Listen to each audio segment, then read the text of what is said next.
Hello and welcome. You're watching Cricbuzz Comm Box at the end of the 10 overs of Sri Lanka's chase. My name is Tanay Tiwari. I have with me PPPedia, Mr. Parthiv Patel. Welcome, Parthiv. And let's have a look where the game is right now. And despite all the fireworks from Sri Lanka's batters, they'd still be ruining the fact that they've lost 4 wickets. 10 overs, 80 runs, 4 wickets. All the damage done by Ebadot Hossain on T20I debut. I think it was brilliant the way he started. He just caught our eye with the kind of pace which he was bowling for, and there was a lot of fire. When we saw something like he tried his Yorkers, but I thought he used that short ball really well. He had that pace, but you have to bowl that with a proper lens and proper line, and exactly that's what he did. I thought he turned the game around for them. That's something which you are talking.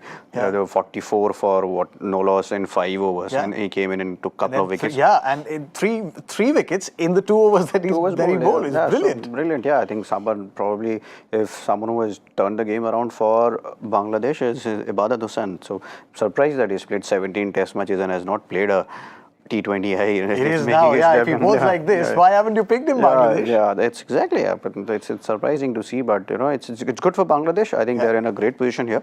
From Sri Lanka, they might be thinking that they lost maybe a couple of wickets to more, more here. If they were like say 80 for 2, there was launch period would have been there. They could have caught it, but they can still not it. Sanaka obviously thinks that they don't have a world-class bowler. So I knew this was coming. Maybe that's his chance here, and that's they were going well. If you look at this inning progression, they were. I thought they had a brilliant, good power play till 5 overs, and they lost wicket. I thought.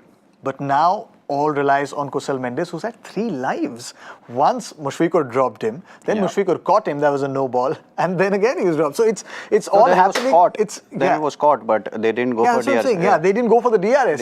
So it's all happening between Kusal Mendis and Mushfiqur Rahim there. I mean that's what happens sometimes. When we call that in cricketing terminology, if we have to say, we say dahi kha ke aaye. Oh yes, that's what we do. Shagun ka dahi kha ke aaye. Absolutely. That's usually that can happen with them.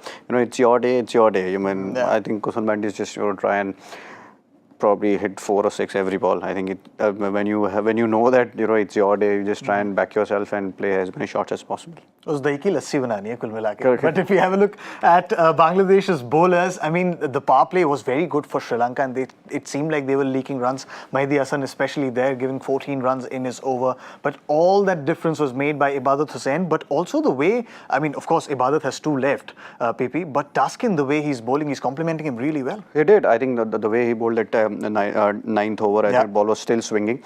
That big over which gave them Sri Lankan batsmen, I think Kusal let Shakib Ul Hasan a couple of sixes and a boundary. So I think that was a big over for them. But it's all about wickets. That I've always been saying. It's all about wickets. If batsmen are playing, they're not going to just hang around and play with a run rate of 5 or 6. They're going to try and hit you.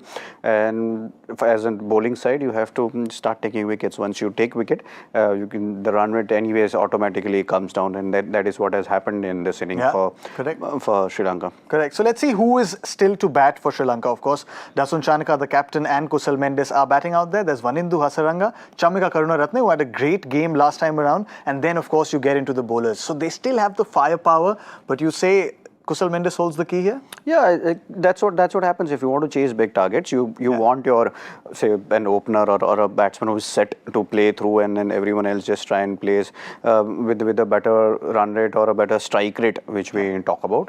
And yes, Sri Lanka has batsmen, there is no doubt about it. They have a batting lineup which can, still one good score. We've seen Sanaka playing that outstanding innings against Australia. Yeah, we did. And obviously he's mentally well prepared because he's playing against a bowling side which he doesn't rate. He was going to bring it again. He said the world-class bowlers. He said there aren't many world-class bowlers. There's only Shakib and Mustafiz in the Bangladesh dugout.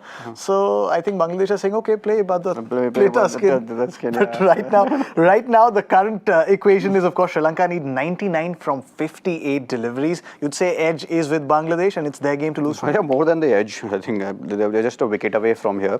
One more wicket in another 2-3 overs. I think Bangladesh should be able to wrap this game up. That should happen, but let's hope that we see a proper thriller here, because after all it is a knockout game, and that's what we want to see. But yeah, I'm wearing a green suit, so I'm saying Bangladesh.